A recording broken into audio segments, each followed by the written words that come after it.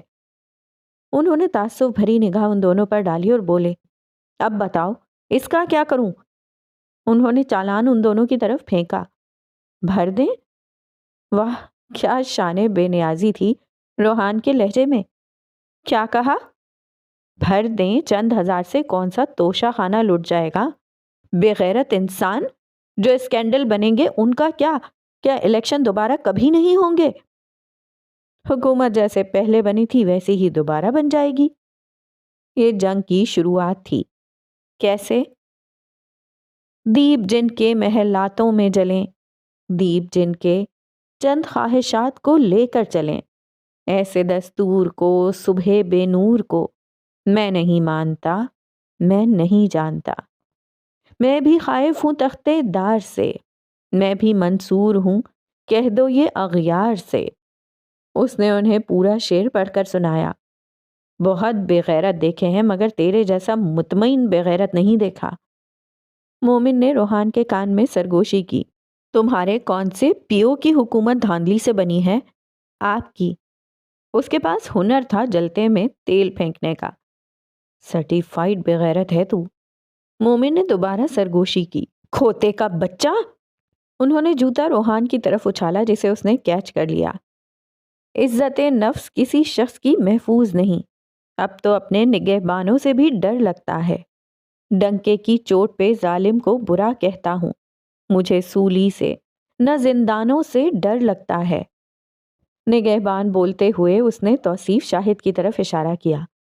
بے غیرت پرو میکس۔ مومن نے تعصب سے سر جھٹکا۔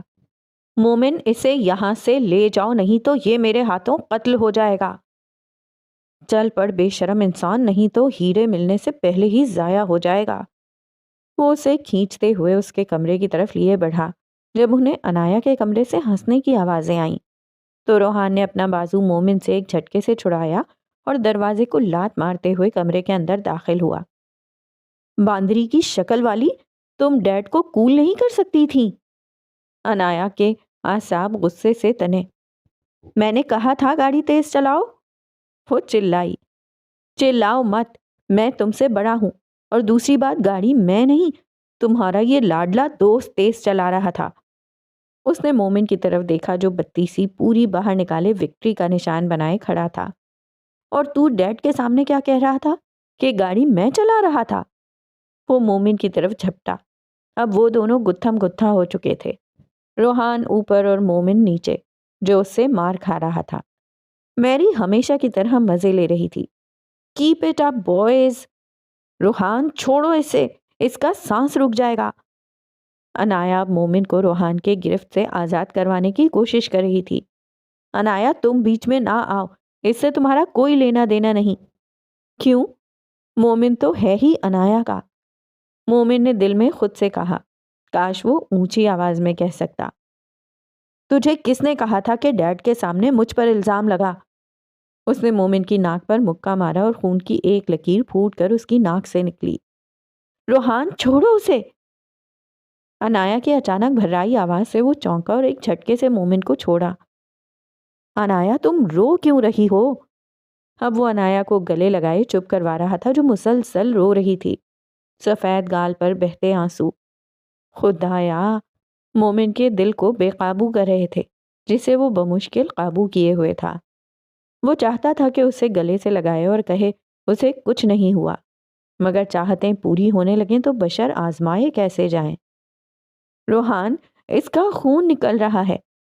کب نکل رہا ہے دیکھو۔ اس نے مومن کو خون صاف کرنے کا اشارہ کیا تھا۔ میں بالکل ٹھیک ہوں، دیکھو۔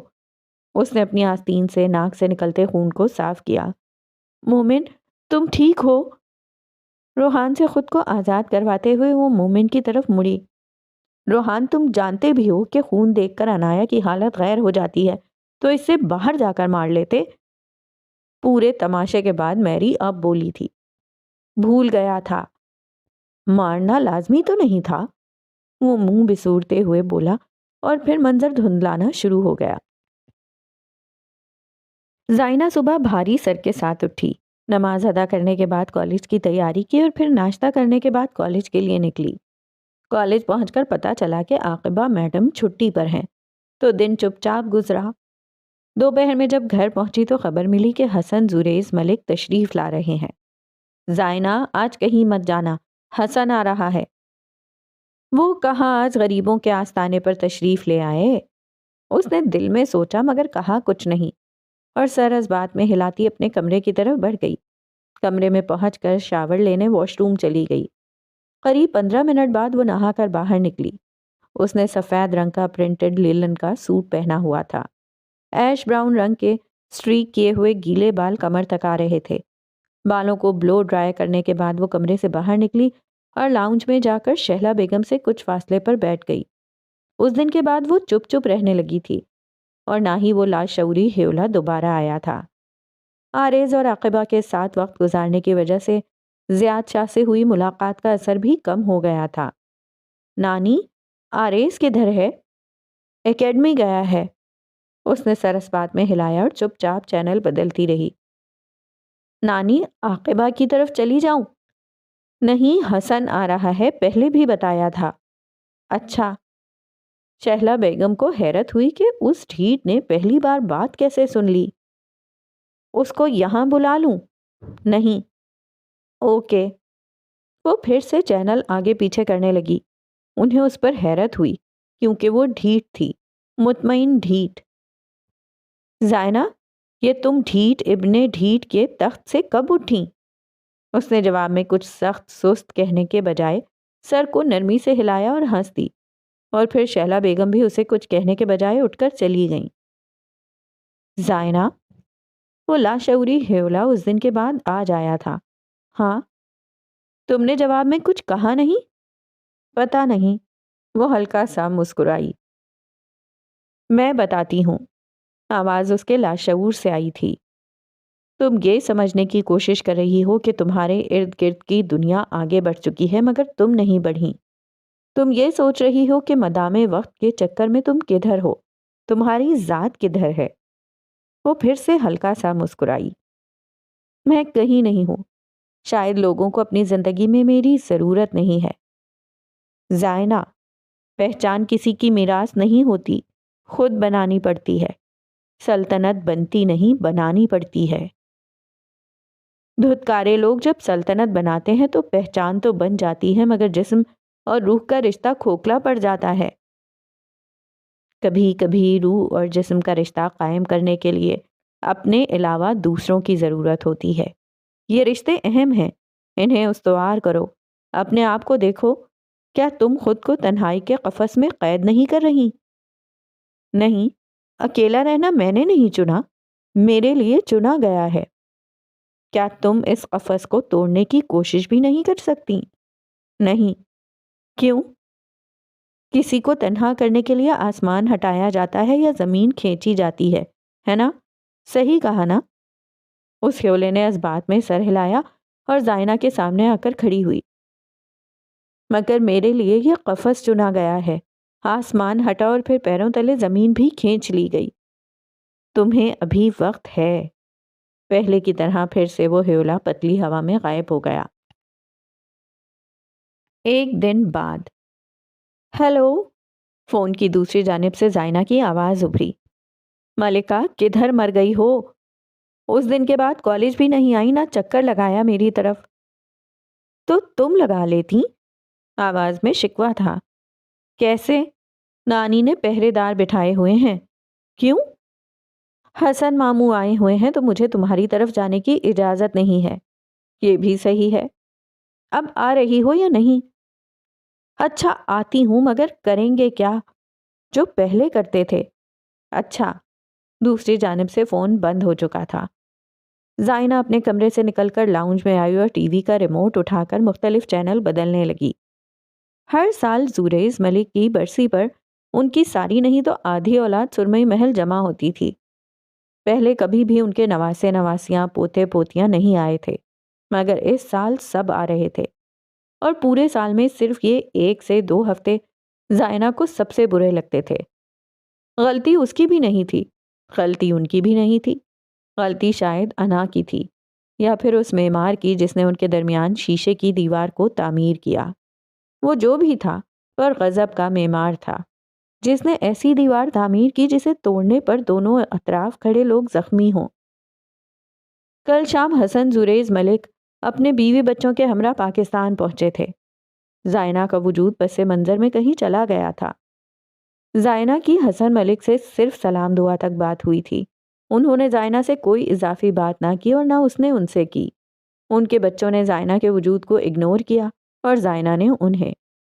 زائنہ لاؤنج میں بیٹھی ٹی وی دیکھ رہی تھی جب ہاد، صفا اور مروہ، حسن ملک کے بچے، صدر دروازے سے چلتے ہوئے لاؤنج میں داخل ہوئے اور اس سے کچھ فاصلے پر صوفے پر بیٹھ گئے۔ ہمیں ٹی وی کا ریموٹ مل سکتا ہے؟ زائنہ نرم سا مسکرائی اور پھر بغیر کچھ کہے ٹی وی کا ریموٹ ان کی طرف بڑھا کر لاؤنج سے باہر نکل گئی۔ واپس کمرے میں جا کر اس نے فون اٹھا کر پھر سے عاقبہ کو کال ملائی۔ ملکہ آنا بھی ہے کہ نہیں؟ زائنہ ہم تمہارے گھر کے باہر کھڑے ہوئے ہیں، جلدی کرو، باہر آؤ۔ زائنہ نے ایک نظر فون کو دیکھا اور پھر باہر کی طرف بڑھ گئی۔ وہ بڑی مشکل سے شہلا بیگم سے چھپتی چھپاتی باہر نکلی اور عاقبہ کی گاڑی میں بیٹھ گئی۔ زینی، ہم عمار بھائی کے گھر جا رہے ہیں۔ کیوں؟ تم نے ہی تو کہا تھا کہ تم بور ہو رہی ہو اور عمار بھائی ہمیں ناچ کر دکھائیں گے۔ نہیں، پھر کرکٹ کھیلیں گے نا۔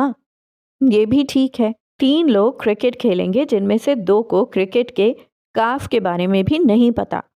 نہیں، عمار بھائی کے دوست بھی ہوں گے۔ تمہارا دماغ تو نہیں خراب ملکہ؟ نہیں، زائنہ کو منی ہارٹ اٹیک دینا اس کا پسندیدہ مشغلہ تھا۔ مجھے نہیں جانا۔ کیوں؟ میں انکمفرٹیبل ہوں گی۔ بس کیا کرو۔ عاقبہ ڈھیٹوں کی سردار تھی اور اس نے اسے لے کر ہی جانا تھا۔ گاڑی ایک وسیع گھر کے سامنے رکی جو زرین محل سے 5 منٹ کے فاصلے پر تھا۔ 7 کنال زمین پر بنا 3 منزلہ سفید رنگ کا گھر، جس کے فرنٹ پر وسیع ٹنٹڈ گلاس لگے تھے۔ گارڈ نے دروازہ کھول دیا تھا اور زائنہ عاقبہ کے پیچھے گھر کے اندر داخل ہوئی۔ لڑکیوں، اتنی دیر لگا دی، کب سے انتظار کر رہا تھا۔ عمار نے شفقت بھرا ہاتھ زائنہ کے سر پر رکھا۔ زائنہ، ملکہ، آؤ تم دونوں کو کچھ دوستوں سے ملواؤں۔ زائنہ کی دیکھا دیکھی عاقبہ کے بھائی بھی اسے ملکہ کہنا شروع ہو گئے تھے۔ عمار کے پیچھے چلتے وہ دونوں کامن روم میں داخل ہوئیں۔ ایوری ون، یہ ہے عاقبہ، میری بہن، یہ اس کی دوست زائنہ، یہ بھی میری بہن جیسی ہی ہے۔ لڑکیوں، یہ ہے مومن اور روحان، اور اس کے پیچھے کھڑا ہوا وہ دائم ہے۔ یہ ہے میری، اور اسے تو سبھی جانتے ہو، میرا چھوٹا بھائی علی۔ تم عاقبہ اور مومن نے جب ایک دوسرے کو دیکھا تو بے اختیار بولے، تم دونوں ایک دوسرے کو جانتے ہو؟ عمار کا لہجہ استفہامیہ تھا، جبکہ زائنہ نے ماتھا پیٹا۔ عمار، تمہیں یاد ہے جن لڑکیوں کے بارے میں نے تمہیں بتایا تھا، وہ کیفے والی لڑکیاں، وہ جو جہاز پار کر رہی تھیں؟ ہاں، یہ وہی لڑکی ہے۔ عمار کو کچھ سمجھ نہیں آ رہا تھا، کبھی وہ عاقبہ کو دیکھتا تو کبھی مومن کو۔ ٹھہر، تیری تو… عاقبہ نے اپنے بازو فولڈ کی اور ٹیبل سے گلدان اٹھا کر مومن کو مارنے کے لیے بڑھی۔ ملکہ، پاگل ہو گئی ہو؟ اسے بازو سے پکڑتے ہوئے زائنہ نے اس کے ہاتھوں سے گلدان لے کر واپس میز پر رکھا۔ مومن، انسان بن جا تھوڑی دیر۔ ہاں، اپنی دوست کو قابو میں رکھو۔ ملکہ، منہ بند کر لو اور چپ ہو کر بیٹھ جاؤ۔ روحان نے بڑی مشکل سے ان دونوں کی صلح کروائی۔ 1 گھنٹے بعد کرکٹ کی ٹیمز بن چکی تھیں۔ مومن کی ٹیم میں وہ خود، علی، میری اور عمار تھے، جبکہ عاقبہ کی ٹیم میں زائنہ، دائم اور روحان تھے۔ چلو ٹاس کر لیتے ہیں۔ عمار نے مومن اور عاقبہ کو ٹاس کے لیے بلایا۔ سائیڈ چنو، کالی یا سفید؟ مومن نے پتھر کی کالی جبکہ عاقبہ نے سفید سائیڈ چنی۔ اوکے۔ عمار نے پتھر ہوا میں اچھالا اور پھر اسے کیچ کیا۔ کالی سائیڈ آئی ہے۔ نہیں، بیسٹ آف 3 ہوگا۔ عاقبہ بیسٹ آف 3 میں ہی ہار گئی۔ نہیں، بیسٹ آف 5 ہوگا۔ کوئی مذاق ہی نہیں ہے، ہم بیٹنگ کریں گے۔ ابھی عاقبہ کچھ اور کہتی کہ زائنہ نے اسے روک دیا۔ ملکہ، بس کرو، نہیں تو میں جا رہی ہوں۔ یہ تم بلیک میل جو کرتی ہو نا، باز آ جاؤ۔ اچھا، آتی ہوں جنگجو۔ میچ شروع ہوا اور روحان کی ٹیم گھاٹے میں تھی، کیونکہ اس کی ٹیم میں زائنہ کو تھوڑا بہت، جبکہ عاقبہ کو تو کھیلنا ہی نہیں آتا تھا۔ پہلے 6 اوور تو روحان اور دائم نے کروائے، جن میں 30 رنز پڑے۔ 7واں اوور شروع ہوا اور عاقبہ کے اندر کا شاہین آفریدی جاگ گیا۔ میں کرواؤں گی اوور۔ سب نے حیرت سے اسے دیکھا۔ کروا لو گی؟ زائنہ کے لہجے میں حیرت تھی۔ روحان نے اسے بال کیچ کروائی۔ تم بغیر بازو گھمائے ہی بال کروا دو۔ اس نے خونخوار نظر سے مومن کی طرف دیکھا۔ میں تو بازو گھما کر ہی بال کرواؤں گی۔ جیسی تمہاری مرضی، میں تو تمہاری آسانی کے لیے کہہ رہا تھا۔ جاؤ جاؤ کام کرو۔ عاقبہ پیچھے سے بھاگتی ہوئی آئی اور پورا بازو گھما کر پہلی بال ڈالی، جو کہ آف سائڈ پر کھڑے دائم، جو کہ فیلڈنگ کر رہا تھا، اس کے منہ پر لگی۔ دائم تم ٹھیک ہو؟ اس نے ہاتھ سے گٹ کا اشارہ کیا، جبکہ بیچارے کا منہ سوج گیا تھا۔ باجی تم کبھی فوج میں مت جانا۔ کیوں؟ اپنے ہی ملک میں بم گراتی پھرو گی۔ ویسے فضول بولنے والے اکثر جاہل ہوتے ہیں۔ اس کا صاف اشارہ مومن کی طرف تھا۔ 20 منٹ میں عاقبہ نے 1 اوور کروایا، 6 بالوں میں 50 رنز کھائے۔ کیسے؟ میں بتاتا ہوں۔ 6 چھکے اور 14 وائڈ بالز کروائیں۔ آخری کے اوور دائم اور روحان نے مل کر کروائے اور کوئی رنز بھی نہ کھائے۔ پہلی اننگز ختم ہوئی اور مومن کی ٹیم نے 81 کا ٹارگٹ دیا، جس میں سے 30 رنز روحان اور دائم، جبکہ 50 رنز عاقبہ نے اکیلے کھائے۔ واہ ملکہ واہ، کمال کر دیا تم نے۔ زائنہ دونوں ہاتھوں سے تالی بجاتے ہوئے اس کے پاس گئی اور اس کے کندھے پر ہاتھ رکھا۔ بس کبھی فخر نہیں کیا، یہ غرور کرنے کے قابل بھی نہیں ہے۔ انداز سلگانے والا تھا۔ تم نے تو اوور بھی نہیں کروایا، تو کچھ نہ کرنے سے کچھ کرنا بہتر ہوتا ہے۔ ملکہ نہیں، میں تمہاری تو صحیح کرتی ہوں۔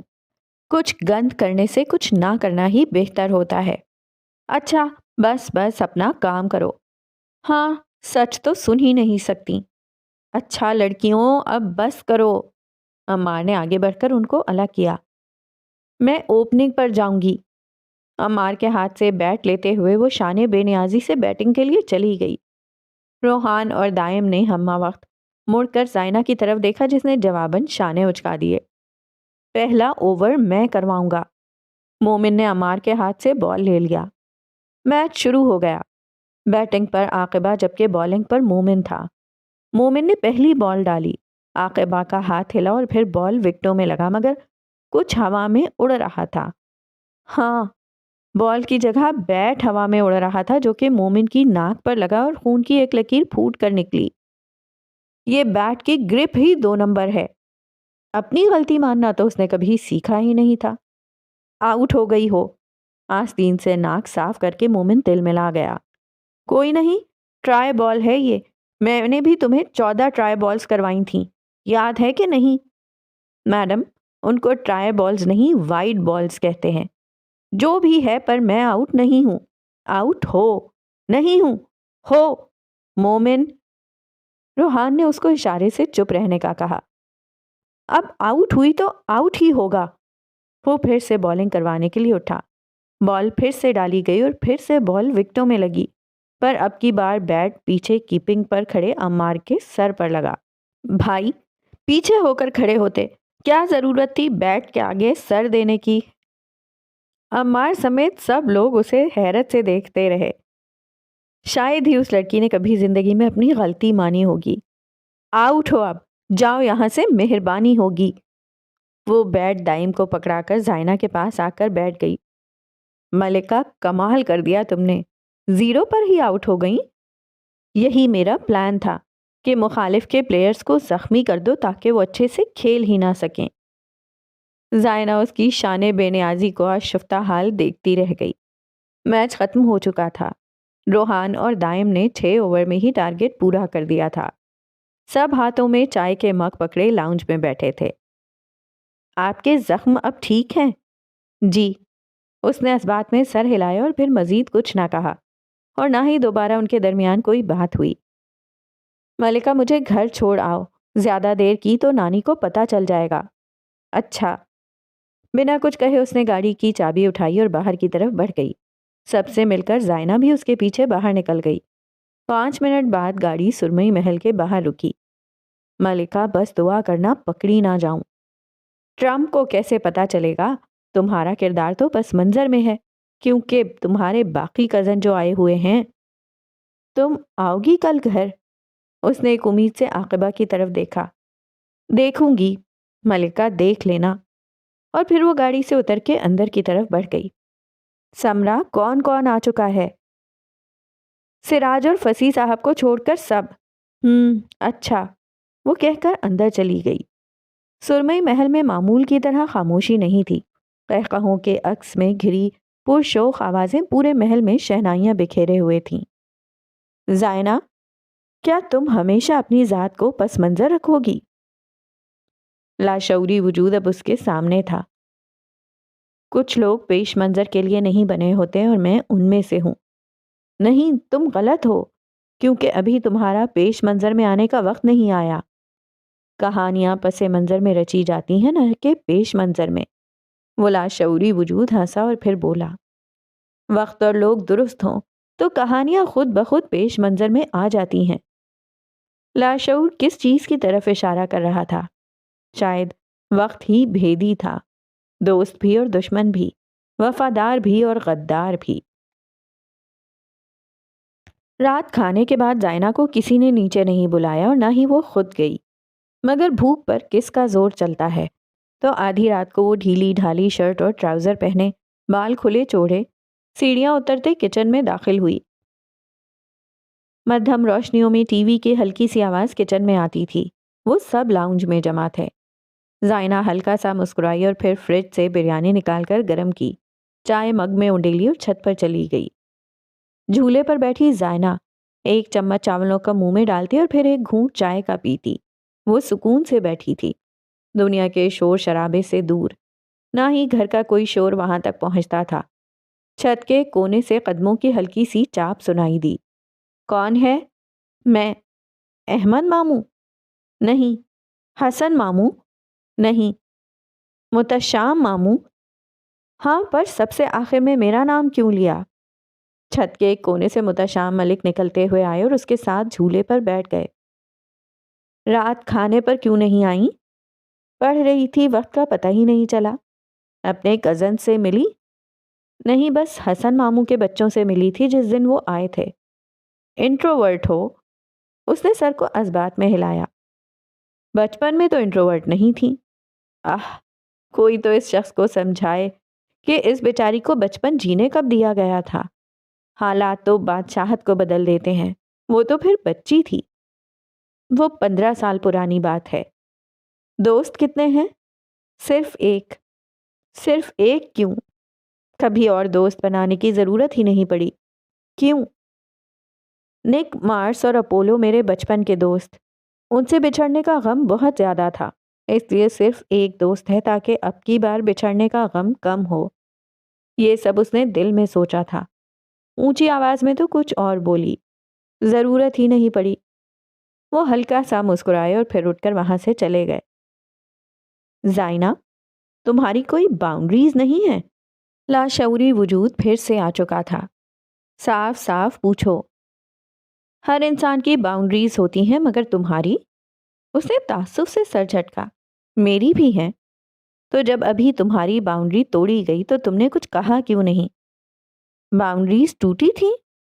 ٹوٹی تھیں۔ جب کوئی سوال تمہیں تکلیف دے تو وہ تمہاری باؤنڈری پار کر چکا ہوتا ہے۔ میں کیا کرتی؟ منع کرتی؟ ہاں، تاکہ پوری زندگی کی رام کتھا دوبارہ سننی پڑتی۔ تمہاری زندگی سے جب یہ فرسودہ دلائل ختم ہو جائیں گے تب تم صحیح معنوں میں آگے بڑھ چکی ہوگی۔ پھر وہ ہیولا پتلی ہوا میں غائب ہو گیا۔ مجھے بھی اس وقت کا انتظار رہے گا، وہ اس کے جانے کے بعد بولی تھی۔ پھر آسمان کی طرف دیکھنے لگی اور کئی لمحے آسمان کو تکتی ہی گئی۔ فون کی گھنٹی سے اس کا سکتہ ٹوٹا تھا۔ ہیلو؟ دوسری جانب عاقبہ تھی۔ ہاں، میں کل نہیں جاؤں گی کالج، تو تم بھی مت جانا، وہیں بور ہوتی رہو گی۔ اوکے۔ فون بند ہو چکا تھا۔ ہیلو؟ حسن ملک کی کال دوبارہ آئی۔ جی؟ انہوں نے 1 ہفتے بعد کی ڈیٹ دی ہے میٹنگ کی۔ اچھا۔ انداز عام تھا۔ روحان کو پھر سے کسی کی کال آنے لگی۔ اچھا دائم، مجھے کال آ رہی ہے، میں تمہیں دوبارہ کال کرتا ہوں۔ ہیلو نک۔ روحان کھوتے کے بچے، آواز غصے سے بھری ہوئی تھی۔ یا اللہ، اب میں نے کیا کر دیا؟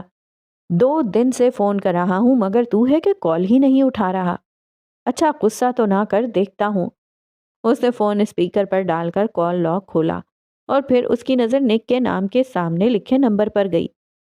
34 مس کالز۔ وہ زیر لب بڑبڑایا اور پھر بولا، میں تیری زنانی ہوں جو اتنی کالز کی ہیں مجھے؟ وہ ایک پل کو چپ ہوا اور پھر سے بولنا جاری کیا، ویسے ہو بھی سکتا ہے، جتنے تو غصے میں ہے تو عین ممکن ہے کہ یہی کیس ہو۔ کہ تو بات کرتے کرتے گھومنے کیوں نکل جاتا ہے؟ نیک کی جانب سے حقائق بیان ہوئے۔ عادت سے مجبور ہوں، عین ممکن ہے کہ یہی معاملہ ہو۔ کام کی بات کرو۔ تمہاری آج رات کو اسپین کی فلائٹ ہے۔ اسے ہیرو کا تو نہیں پتہ چل گیا؟ اس نے دل میں سوچا۔ نہیں، میری کوئی فلائٹ نہیں ہے۔ رات 11 بجے اسلام آباد ایئرپورٹ، لیٹ مت ہونا۔ میں اکیلا نہیں آ رہا، مومن سے پوچھ چکا ہوں، وہ گارڈن آف ایڈن کو لانچ کرنے کی تیاریاں کر رہا ہے۔ بکواس کر رہا ہے، کل رات کو میرے ساتھ جھک رہا تھا۔ وہ نہیں آ رہا پر تم آ رہے ہو۔ میرے پاس کپڑے نہیں ہیں۔ پہلی حجت، میرے پہن لینا، وہاں حلال کھانا نہیں ہوتا۔ دوسری حجت، سبزیاں کھا لینا، پاسپورٹ نہیں ہے۔ تیسری حجت، میں ایجنسی والوں سے بات کرتا ہوں، 2 گھنٹے میں پاسپورٹ تمہارے گھر ہوگا۔ اور کوئی حجت لگانی ہو؟ نہیں؟ گڈ، میں تمہارا منتظر رہوں گا۔ دوسری جانب سے فون کٹ چکا تھا۔ روحان نے بیزاری سے فون بیڈ پر پھینکا اور خود گرنے والے انداز میں بیڈ پر لیٹا۔ دوبارہ سے فون اٹھایا اور دائم کا نمبر ملایا۔ ہیلو باس، دائم، میری دوا ختم ہونے والی ہیں، میں بھجواتا ہوں۔ 3 ہفتوں کی بھجوانا، مجھے کام سے اسپین جانا پڑ رہا ہے۔ اوکے۔ فون کٹ چکا تھا۔ روحان ساکت لیٹا رہا۔ مومن پر غصہ بھی آ رہا تھا کہ اسے اکیلے جانا پڑ رہا تھا۔ پھر سے فون اٹھایا اور مومن کو کال ملائی۔ ہیلو۔ دوسری جانب سے فون اٹھا لیا گیا تھا۔ مومن، تو کسی نسلی کھوتے کا بچہ ہے۔ اور پھر اس نے اس کی ماں بہن کو 2-4 روایتی گالیاں نکالیں۔ آئی لو یو ٹو۔ وہ اسے کچھ دیر اور چھیڑنا چاہتا تھا۔ کھوتے کے بچے، کل ساری رات تو میرے ساتھ سگریٹ پھونکتا رہا ہے اور اس ہسپانوی کتے کے بچے کو کیا کہا کہ تو گارڈن آف ایڈن لانچ کر رہا ہے؟ تو اکیلا چلا جا، کون سا اغوا ہو جائے گا؟ 100 نسلی لانتی مرے ہوں گے تب جا کر تیرے جیسا لانتی پیدا ہوا ہوگا۔ دوسری جانب مومن نے بمشکل اپنی ہنسی ضبط کی تھی۔ تابے دار سر، ادھار ہے۔ اس نے غصے سے فون کاٹ دیا۔ فون پر مومن کی لعنت ملامت کرنے کے بعد دل کو کچھ سکون ملا، جس کی وجہ سے غصہ بھی قدرے کم ہو گیا۔ 15 منٹ بعد وہ ہمت کر کے اٹھا اور ڈریسنگ روم سے کپڑے لینے چلا گیا۔ یا خدا، قسم سے کیا عذاب ہے۔ منظر، اسپین، میڈرڈ۔ 13 سے زائد گھنٹے کا سفر کرنے کے بعد تھکا تھکا وجود لیے روحان میڈرڈ ایئرپورٹ سے باہر نکلا۔ دور نگاہ تک گردش گردوں کے ہجوم میں کوئی شناسائی نہیں تھی۔ جگمگاتی روشنیوں میں سنہری آنکھیں میکدے کا منظر دیتی تھیں، جو ساقی بھی تھیں، رند بھی، محتسب بھی اور زائد بھی۔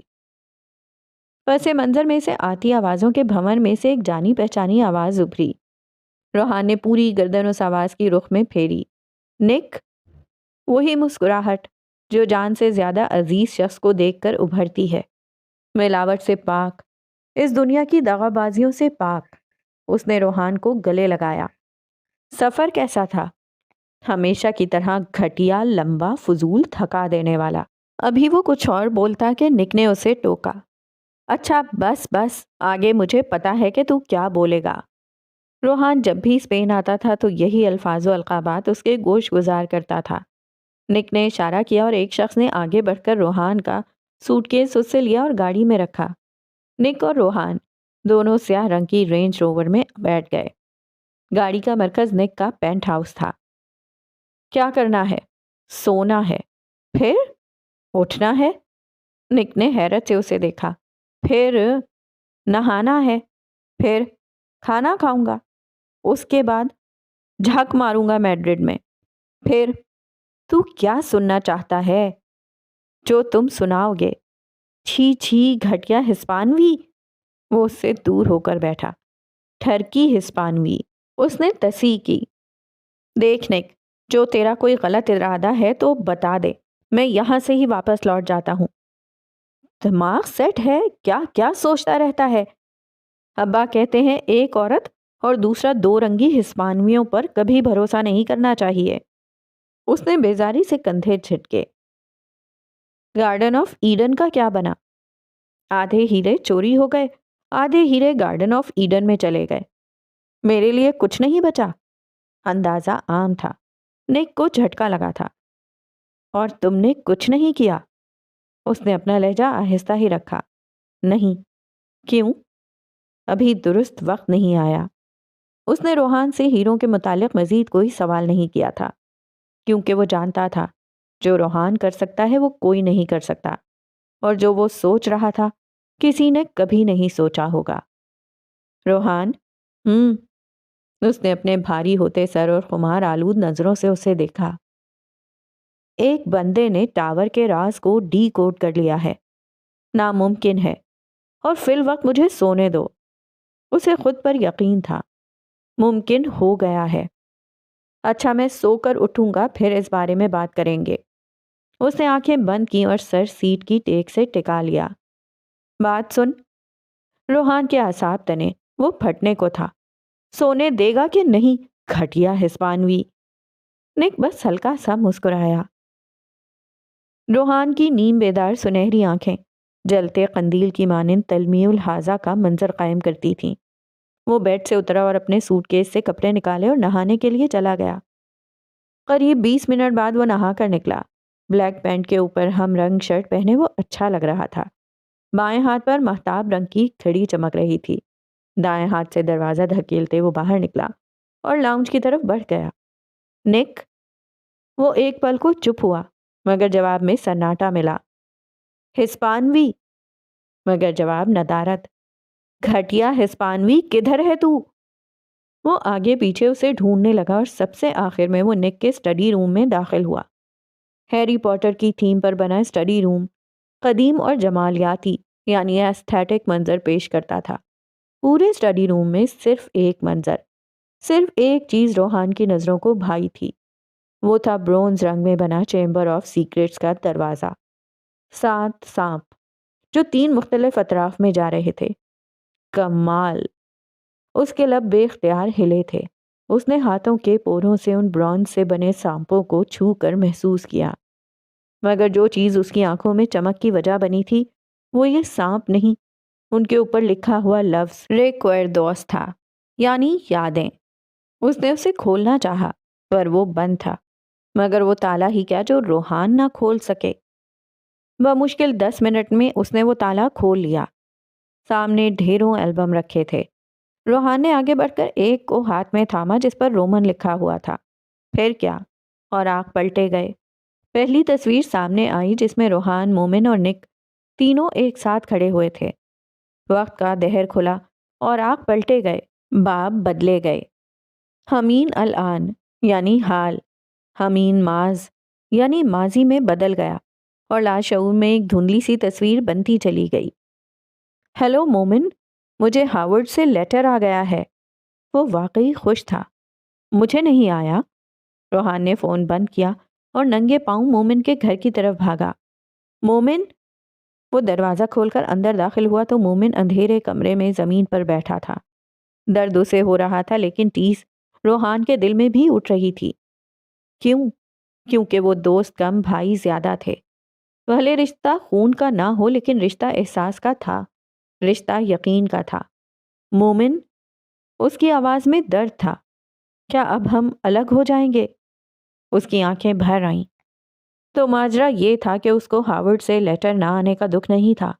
یہ آنسو، یہ درد دوست سے بچھڑنے کے تھے. نہیں، ہرگز نہیں. اگر تم ہاورڈ نہیں جا رہے تو میں بھی نہیں جاؤں گا. فیصلہ ہوا تھا. پاگل ہو گیا ہے کیا؟ نہیں، ہم جنت میں جانے تک ساتھ رہیں گے، اور میں وعدے توڑتا نہیں ہوں. جنت میں جانے تک کیوں؟ اس کے بعد بھی کیوں نہیں؟ اب میں اپنی 72 حوریں اور ایک عدد بیوی چھوڑ کر تمہارے ساتھ تو جھک نہیں مار سکتا نا؟ لہجے میں ایک عجیب سی معصومی تھی۔ روحان تو کبھی نہیں سدھرے گا۔ وہ ہنسا اور دوست کو ہنستا دیکھ کر روحان بھی ہنس دیا۔ اس رات ان دونوں نے نہ خوشی منائی نہ غم، بس پوری رات ایک ساتھ رہنے کی چال ترتیب دیتے رہے۔ صبح کا سورج نکلا، آلتی پالتی مارے وہ دونوں ایک ہی بیڈ پر سو رہے تھے۔ روحان کل گھر نہیں گیا تھا۔ روحان کی آنکھ پہلے کھلی تو اس نے آخری بار ایک امید سے مومن کا لیپ ٹاپ اٹھا کر کھولا اور میلز چیک کی۔ ہارورڈ کی طرف سے کوئی میل نہیں آئی ہوئی تھی، مگر اس کی اتفاقاً نظر اوپر لکھے ای میل ایڈریس پر گئی، heather8starek@gmail.com۔ یہ مومن کا مین ای میل ایڈریس نہیں تھا۔ اس نے ایک امید سے مومن کے مین ای میل ایڈریس پر سوئچ کیا اور اسے وہاں پر سب سے اوپر ہارورڈ کا میل نظر آیا۔ اس کی بانچیں خوشی سے اس کے کانوں کو سلام کر کے آئیں، اور پھر جب اس کی نظر ای میل کے ٹائم پر گئی تو اس خوشی کی جگہ شدید غصے نے لے لی۔ وہ بنا کچھ کہے واش روم گیا، وہاں سے پانی کی بالٹی بھری اور لا کر مومن کے اوپر گرا دی۔ میں ڈوب رہا ہوں۔ وہ غنودگی کی حالت میں اس طرح کی باتیں کر رہا تھا۔ کسی نسلی کھوتے کی اولاد، تو ڈوبا نہیں ہے مگر میں اپنے ہاتھوں سے تجھے ڈباؤں گا۔ کیا ہوا ہے؟ تیرا ای میل ایڈریس کیا ہے؟ اس نے مومن کو کالر سے پکڑا ہوا تھا۔ momin2starek14@gmail.com۔ روحان نے اوپر نیچے 5-7 تھپڑ اسے رسید کیے۔ تو اس میل پر کیوں دیکھ رہا تھا؟ اس نے لیپ ٹاپ کی اسکرین اس کے چہرے کے سامنے کی۔ مومن کو کچھ سمجھ نہیں آ رہا تھا کہ کیا ہو رہا ہے۔ تو پھر دوسری ای میل ایڈریس پر کون سی ماں کو ڈھونڈ رہا تھا؟ روحان نے ایک اور مکہ اسے دے مارا۔ ٹائم دیکھ، تجھے میرے سے پہلے میل آئی تھی، تو غصہ کیوں کر رہا ہے؟ روحان نے ایک اور مکہ اس کی ناک پر مارا۔ غصہ اس لیے کر رہا ہوں کیونکہ تیری وجہ سے میں بھی غم منا رہا ہوں۔ اگر میں ان سے معذرت کر لیتا تو… سوری۔ روحان اسے کالر سے آزاد کرتے ہوئے کمرے سے نکل گیا۔ حال میں ورق پلٹا گیا۔ اب تصویر میں 3 گاڑیاں تکون کی شکل میں کھڑی تھیں، 3 سفید جی ویگن۔ ایک کے سامنے نک، دوسرے کے سامنے روحان اور تیسرے کے سامنے مومن کھڑا تھا۔ مومن، ہمارا پلان فلاپ ہو گیا۔ وہ دیکھ اس ہسپانوی کو۔ ہم نے سوچا تھا کہ ساری لڑکیاں ہمیں دیکھیں گی، اب ہمارے ساتھ اسے بھی دیکھ رہی ہیں۔ اس دن سے ان تینوں کے درمیان سر دیوار کھڑی ہو گئی تھی۔ آج ہارورڈ میں ان کا پہلا دن تھا۔ یونیورسٹی ایک تھی مگر ڈپارٹمنٹ الگ تھے۔ روحان کا ایڈمیشن بی آرک، مومن کا فیشن ڈیزائن، جبکہ نک کا بزنس میں ہوا تھا۔ ایک دھندلی یاد اور بھی روحان کے لاشعور میں ابھری تھی۔ یہ لیٹر آنے سے اگلے دن کی تھی، جب توصیف شاہد کو خبر ملی کہ ان دونوں کا ایڈمیشن ہارورڈ میں ہوا ہے۔ تم دونوں کی جوڑی اب بھی سلامت ہے۔ وہ ہلکا سا مسکرائے اور پھر بولے، میں نے تم دونوں کے لیے یونیورسٹی کے قریب فلیٹ خریدا ہے۔ تم دونوں ادھر رہو گے کیونکہ ہاسٹل کا کچھ پتہ نہیں کیسا ہوگا۔ جی ڈیڈ، جی انکل۔ منظر بدلا۔ اب وہ دونوں امریکہ میں اپنے فلیٹ میں موجود تھے، صبح کے لیے تیار ہو رہے تھے۔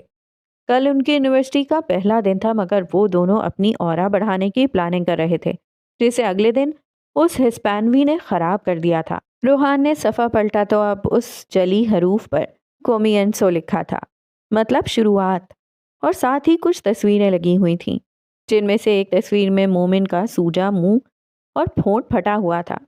پھر سے لاشعور میں دھندلا سا منظر بنا۔ تو جناب، یہاں ختم ہوتی ہے ایپیسوڈ نمبر 8۔ اور اس ایپیسوڈ میں جو کرکٹ والا سین تھا نا، مجھے تو بڑا ہی مزہ آیا اس کو پڑھنے میں، اور ایسا لگ رہا تھا مجھے جو ایک ریئل بردر اینڈ سسٹر والی جو کرکٹ میچ ہوتا ہے نا، اس میں بالکل ایسے ہی ہو رہا ہوتا ہے۔ بہنیں سچ میں ایسے ہی کرتی ہیں نا، بالکل آؤٹ ہو کے مانتی تو کبھی ہیں ہی نہیں نا کہ وہ آؤٹ ہو گئی ہیں۔ تو وہ مجھے بہرحال اچھا لگا۔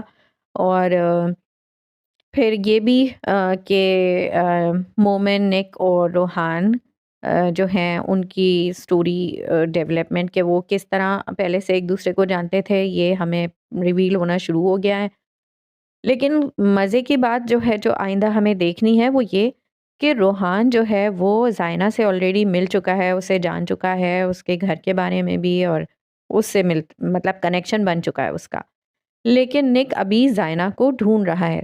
تو اب دیکھنا یہ ہے کہ یہ سٹوری کس طرح آگے بڑھتی ہے، زائنہ کس طرح جو ہے وہ نک تک مطلب اس کا کنیکشن بنتا ہے روحان کے ذریعے یا کچھ کسی اور طریقے سے۔ بہرحال یہ ابھی سٹوری اب بڑا انٹرسٹنگ ہوتی جا رہی ہے، تو چلیں نیکسٹ ایپیسوڈ میں دیکھتے ہیں آگے کیا ہوتا ہے۔ اللہ حافظ۔